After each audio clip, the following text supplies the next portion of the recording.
Rock Hudson's empty house, sad death, and how much money he had. He had a perfect jaw that made women go crazy. Amazing charm that ruled movie screens for many years.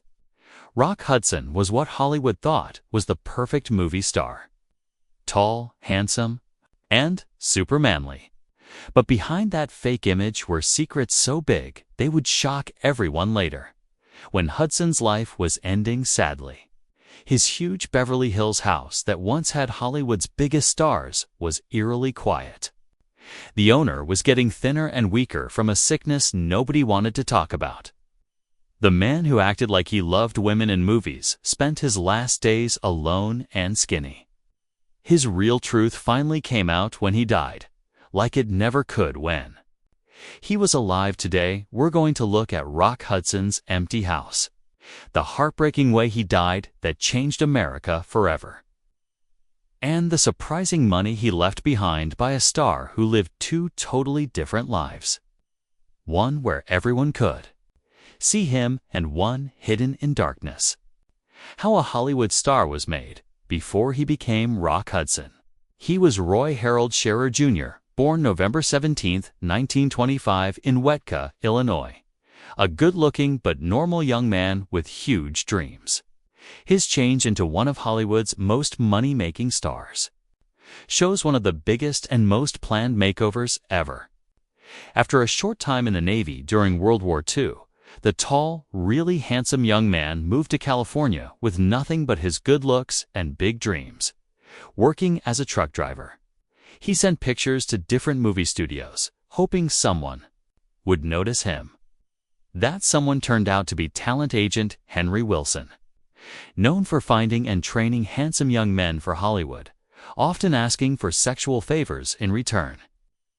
Henry Wilson was really good at creating manly, sellable leading men from nothing, explained movie historian Robert Hoffler. With Roy Scherer, he hit it big. Here was a man with the looks audiences wanted, but he needed to be completely changed. Wilson right away saw the young man's potential and started changing him. First came the name change. Rock for how solid his body was. Hudson for how majestic the river was. Then came lots of training. Voice lessons to make his naturally high voice sound deeper, acting classes to learn his skills, and hard physical training to keep his amazing body. Most importantly, Wilson made up a completely fake backstory and public personality to hide Hudson's homosexuality. Wilson created fake dates with female stars, put stories in fan magazines, and made Rock look like the ultimate ladies' man. Revealed a former studio publicist. It was all fake, but people never questioned it. They saw what they were taught to see, a strong heterosexual dream man. Universal Studios gave Hudson a contract in 1949, and after some small parts, he started becoming famous. His big break came in the 1954 drama Magnificent Obsession with Jane Wyman. The movie's success made Hudson a serious actor and someone who could make lots of money at movies.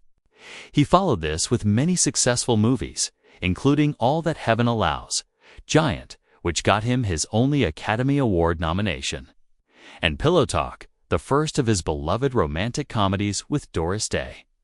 By the late 1950s, Hudson had done something amazing. He was at the same time one of Hollywood's most popular romantic leads and a gay man living when people really hated gay people. The difference between his public and private lives created huge mental pressure that few people could understand.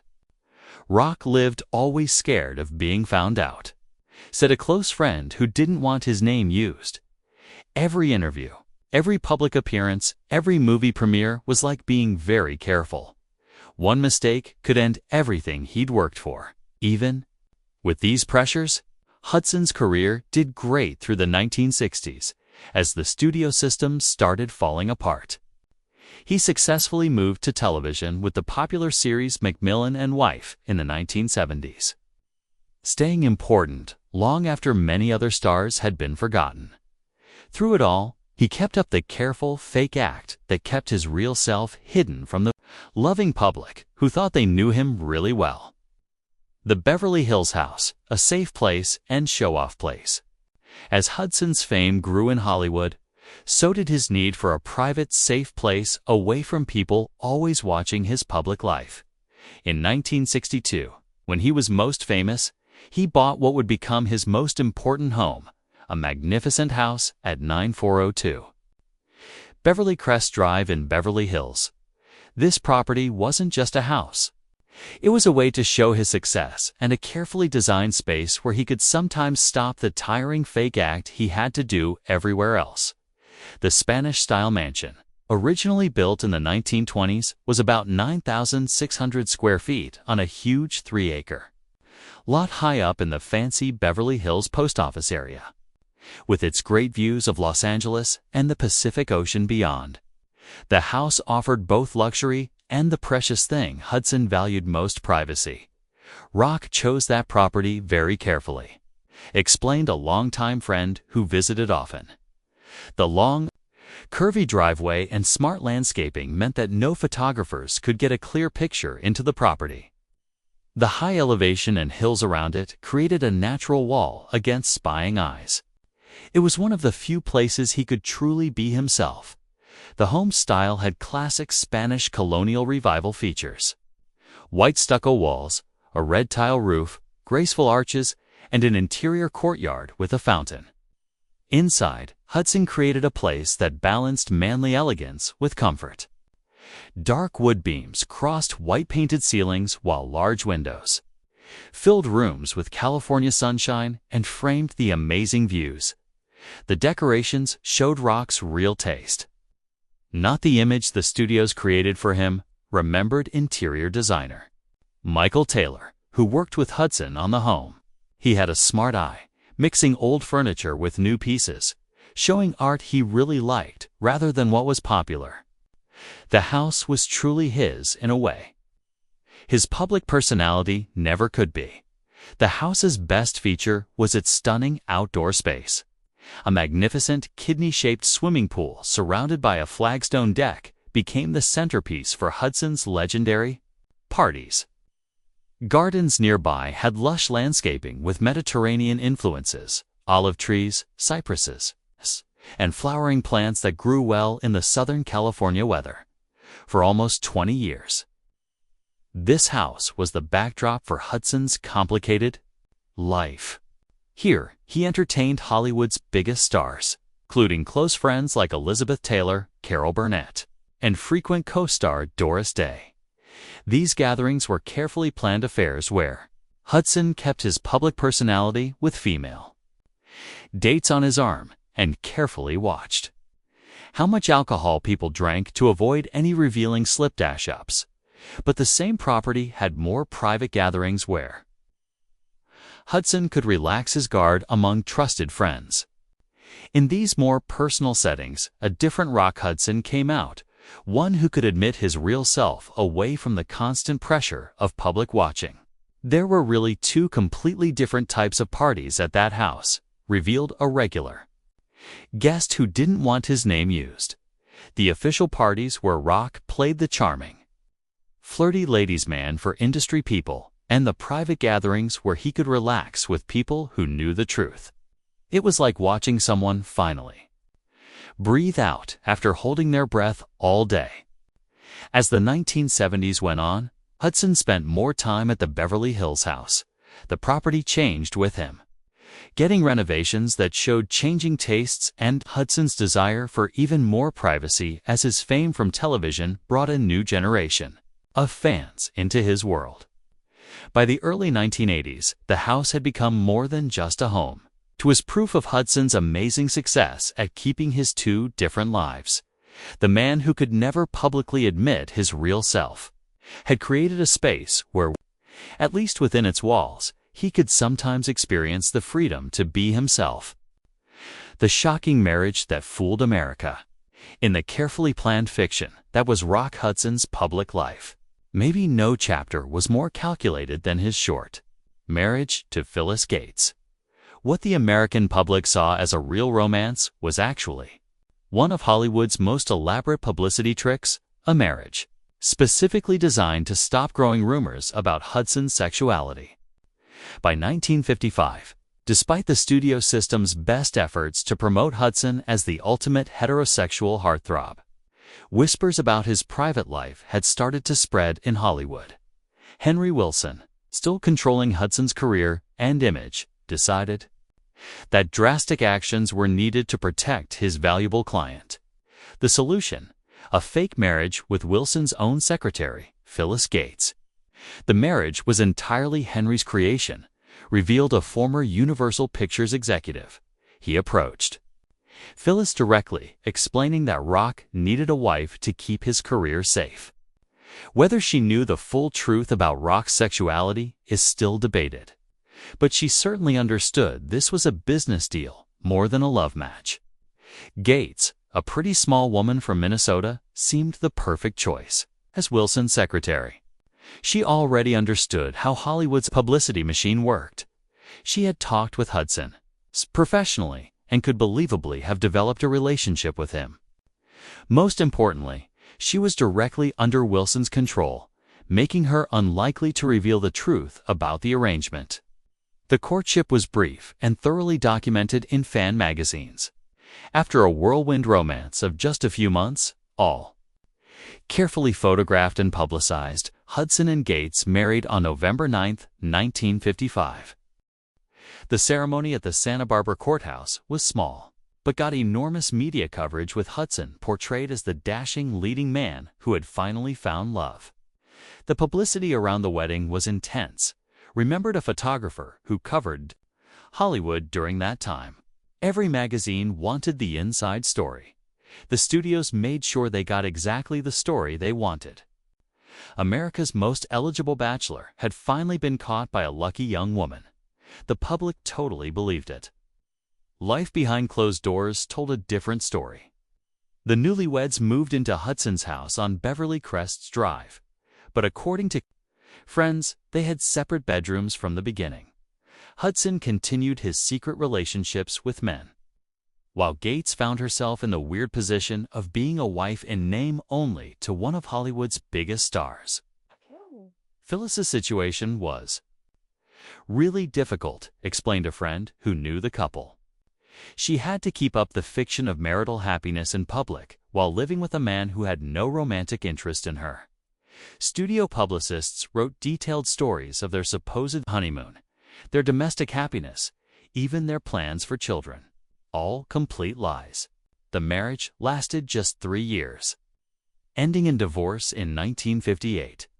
The official reason given was Gates's claim that Hudson had been mentally cruel, a common vague charge when divorce was still somewhat scandalous.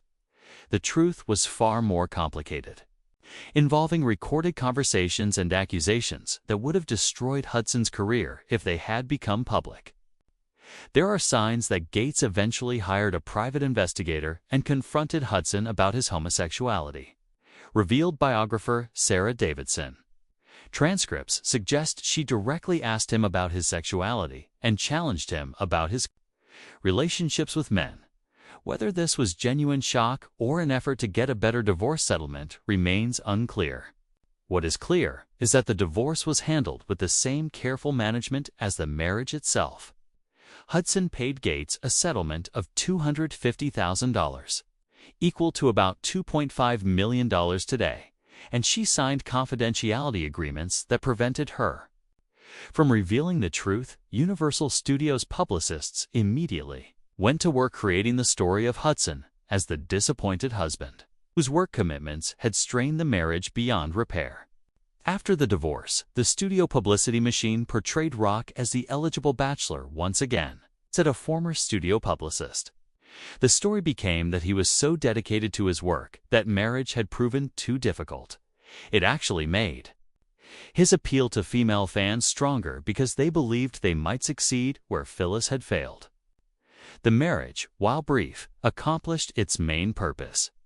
It stopped rumors about Hudson's sexuality at a crucial moment in his career and kept his ability to be a romantic lead. He would never marry again, instead relying on carefully arranged dates with female co-stars and friends for public appearances, while keeping his private life strictly separated from his public image. Gates herself largely disappeared from public view after the divorce. Working as a successful interior decorator until her death in 2006.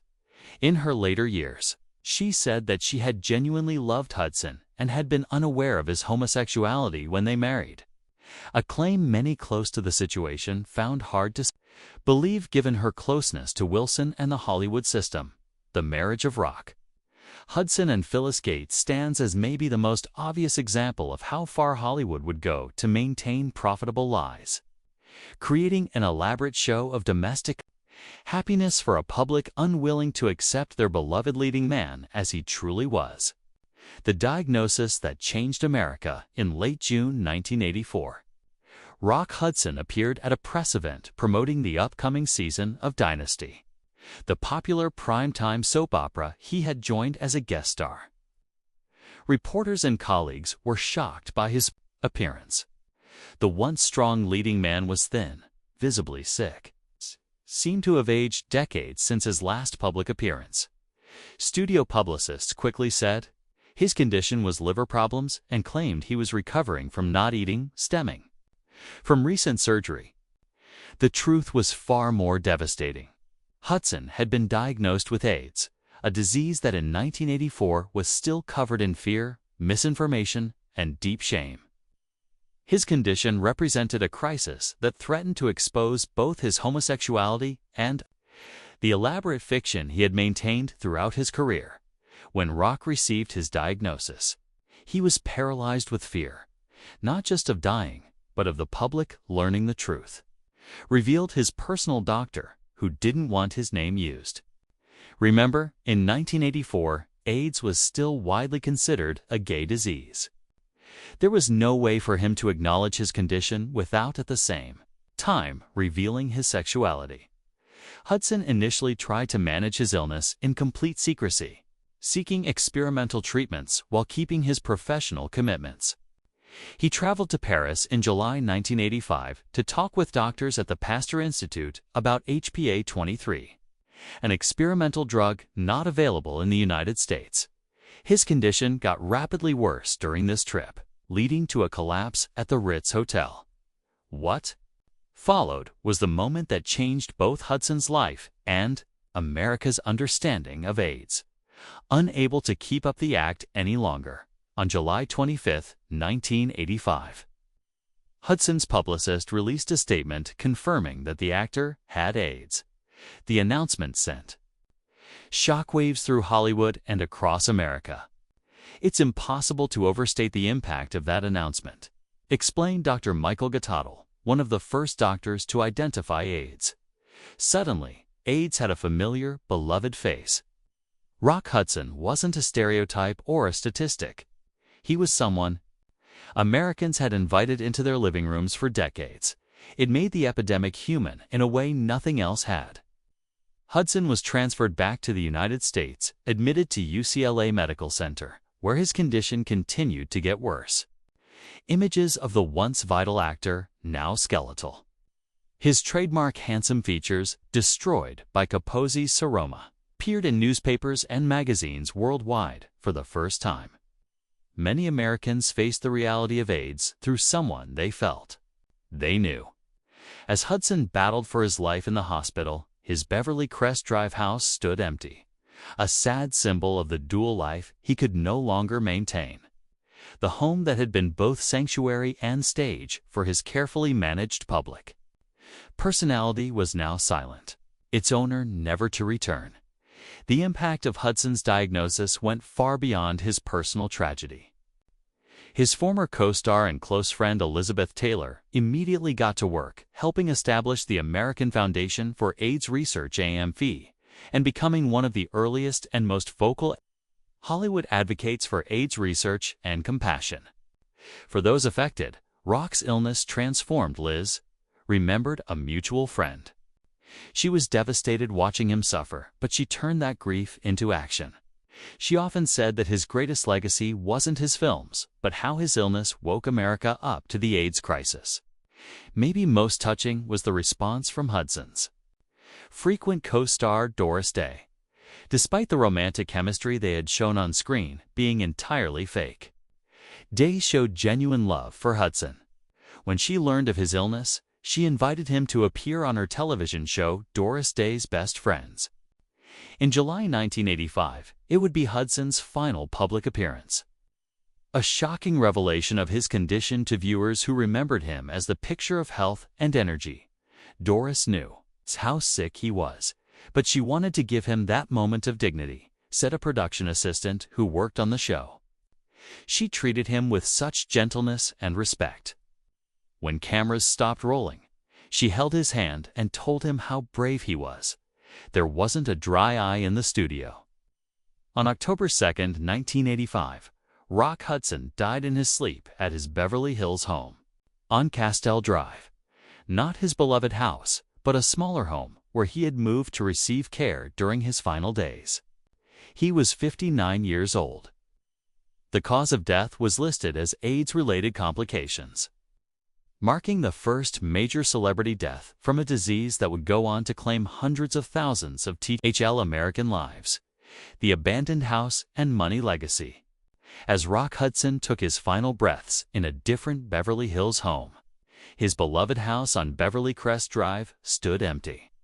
A magnificent property suddenly without the vibrant presence that had brought it to life for over 2 decades. In the months following his death, the abandoned mansion became a physical symbol of the emptiness left by Hudson's passing and proof of the complicated legacy of a man who lived 2 entirely separate lives. The house was in limbo after Rock died, explained real estate agent Jeffrey Hyland, who later handled the property. There was something deeply sad about this beautiful home sitting empty, while its owner's death was generating headlines worldwide. It was as if the property itself was holding Hudson's secrets. The fate of the house was determined by Hudson's will, a document that provided final insights into the actor's priorities and relationships, but also sparked significant legal controversy. Contrary to Hudson's earlier intentions, Tom Clark, once named as someone who would get money, had been removed from the final will.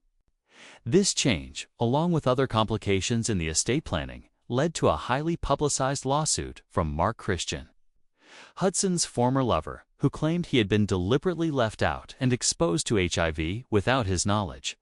Rock's will became a battleground that exposed the very private life he had tried to keep hidden, revealed an attorney familiar with the estate. The legal challenges that followed his death brought to light relationships and conflicts that would have horrified Hudson, who had spent decades carefully monogamy.